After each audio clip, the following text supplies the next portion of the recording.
Hey y'all, if you've been with me for a little bit, you may remember I did a DIY traction board mount for a bed rack, for a skeleton bed rack. That was previous before I got this camper. So before I went to Texas Avid Outdoors Festival, I did put this in. All this is a very simple DIY. You can't really see off to the side. Let's see if I can turn you.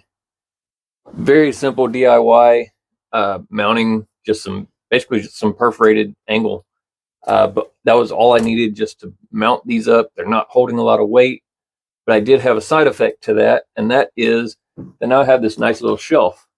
Unfortunately, I didn't have one over here on the passenger side. So, in order to show you what I did, again, it's very simple. It's very low cost and low skill level, but it was something that helped me. I've also going to make a couple small changes, but not anything major. I say a change, I'm actually just adding caps to the end because as you will see in the video, that sharp edge it'll kind of catch on things. Kind of worries me that I'm going to climb up here and scrape across it. So I've got some caps off of Amazon, and all they do is sit over the edge. I'm going to glue those on so they don't move. But let's get into a material list and show you what I'm going to do. Again, very simple. We'll just toss one together, and all this is going to be the shelf. I'm not going to put the bolts in, but I'll show you what that is. Again, if you need information on that, check the other video. I may mention it, who knows. But let's get into the materials list. I'll show you what's going on. Your list of material, all you're going to need, again, just a 6-foot perforated. This is 1.25 inch by 72 inch, 6 foot long, 18 gauge. One thing I will make a note of is on one side, you've got your flat. On the other side, you got to be careful. You got like a half a hole. So what I'm going to try to do is actually put this towards the front, put the half hole towards the front, and that way I can get away from catching too much on that corner. Next up is 1.25 inch. These are the end caps. Like I said, I did get these off of Amazon. I think I paid like $8 for them. Not too bad, but keeps me from messing up anything, catching on anything. One thing I don't have in this list is you'll probably use some E6000 or something to that extent to help glue that on. Fender washers. These are 3/8 by 1.25. For what I have, I only need 2. They're going to go on these tie downs. You'll need something to mark. So I have a Sharpie. Your Dremel. I'll swap out that cutting blade for another set, and a power source. I'm going to use the EcoFlow mainly just to see if it'll handle it. I don't see a problem of it doing it, but haven't done anything with it yet. So as far as tools, they're supposed to be pretty good on them. We're going to find out. Let me get everything set up and we'll make some measurements. All right, so super simple way to do these. I will remind you that we want this half cut on the inside or towards the cab. From there, what we're going to end up doing is cutting out a few of these splines that match up with where the bolt holes are. I did notice when I did my first one that it was not possible for the distance needed, which y'all's may be different, your cap may be different, but it was not possible for me to get the bolt hole and the spline perforation to match up perfectly. So I ended up cutting out a few splines. That way I had a longer travel distance, give a little bit more tolerance to being able to simply bolt it down. But we'll do that. We'll remove a couple splines, and then from there should be able to get the bolt to slide through, or we may have to even open that up a little bit more. Shouldn't be too bad.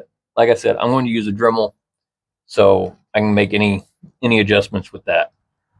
But all you'll do is line this up, pay attention to which side of your angle perforated angle is up, because if you do it this way and you mark these, they may not match spinning it around, versus just going ahead marking where you need it or where you feel you need it. You should be able to make this work. So I'm going to go ahead, I'm going to mark them, I'm going to cut it, call it good.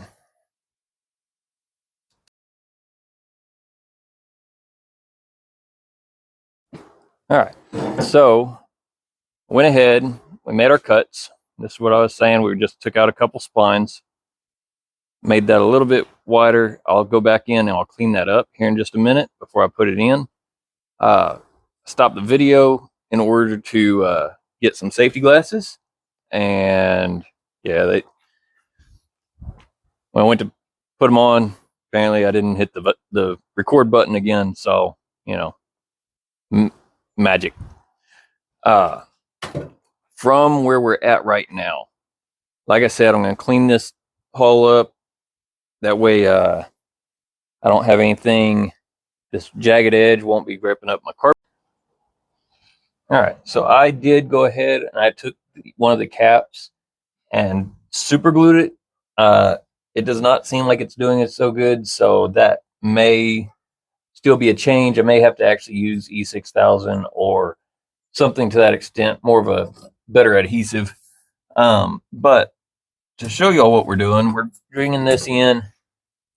I'm going to cheat and use my impact.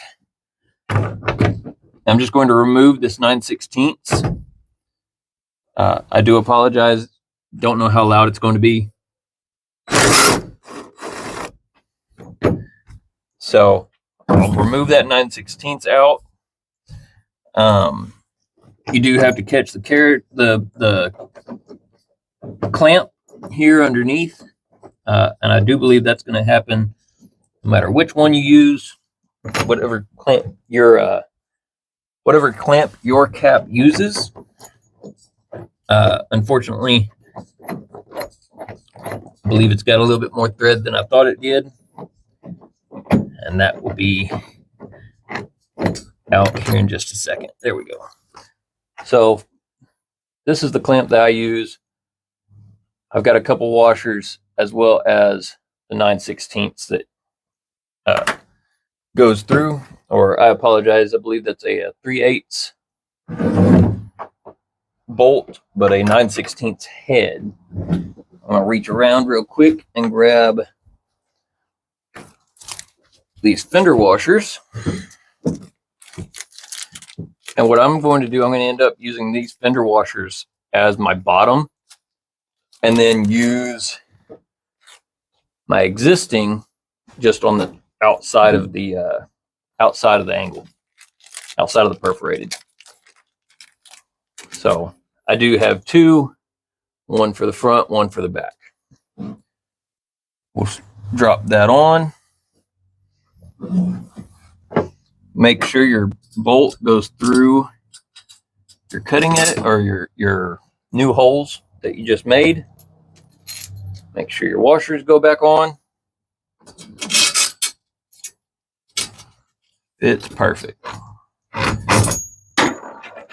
Sorry, that was the fender washer for the back. And then I'm just going to start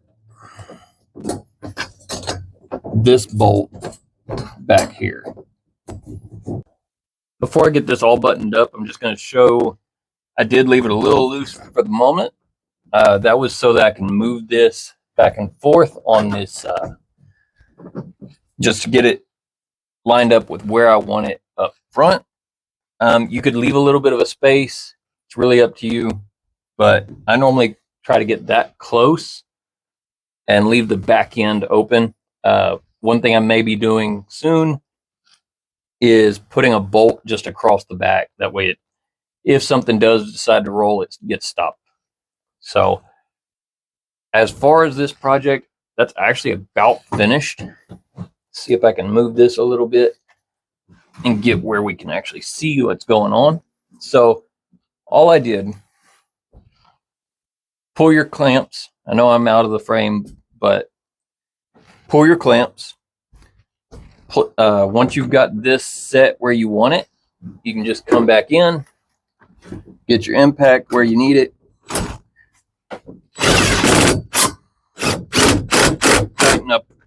Tighten up on that end, on that bed rail, and you're actually finished. Now that I know where it's at, that's got both sides, and that it does have a little bit of an overhang here on your bed rail, just because of where those clamps sit back a little bit, but it sits flush enough and actually holds everything you need where you are. I enjoy it, like I said, as just a shelf. That way I can have, obviously on the opposite side, that's where my bed is, but you can have your little camp light, throw it up here, depending on where you are, a little bit of defense, everything like that. Just having everything available to you and not having to kind of dig around during the night. So the only difference between this side and my driver's side is that I have, see which one I've run bolts here as well as the opposite side, and that way I can clamp down my traction boards. This keeps them out of being just thrown in the bed. It also keeps them off the top. I don't have a whole lot up above me on top of the cab, but eventually maybe I'll throw a basket up there. At the moment, I believe this is how I'm going. This keeps a very minimal setup. I do have traction boards. I've got a high lift that I never use. I like bottle jacks better. The high lift is more of, I've always grown up with them. Some people like them, some people don't. I'm not a fan of them for the truck. I use them for other things. Other than that, for this project, we are finished. So if it sounds like a good idea to you, try it out, see what happens. I think total project budget on this was maybe $40. That is not including obviously tools such as the Dremel, the EcoFlow, but as far as using just the perforated angle, you're looking at $25 bucks. Fender washers, I think, ran $1.50, $2. The bolts are being reused from your cap, and if you do like I did and get the $10 or so end caps, I mean you're roughly $40. So really simple, really easy, really cheap. Other than that, talk to y'all later.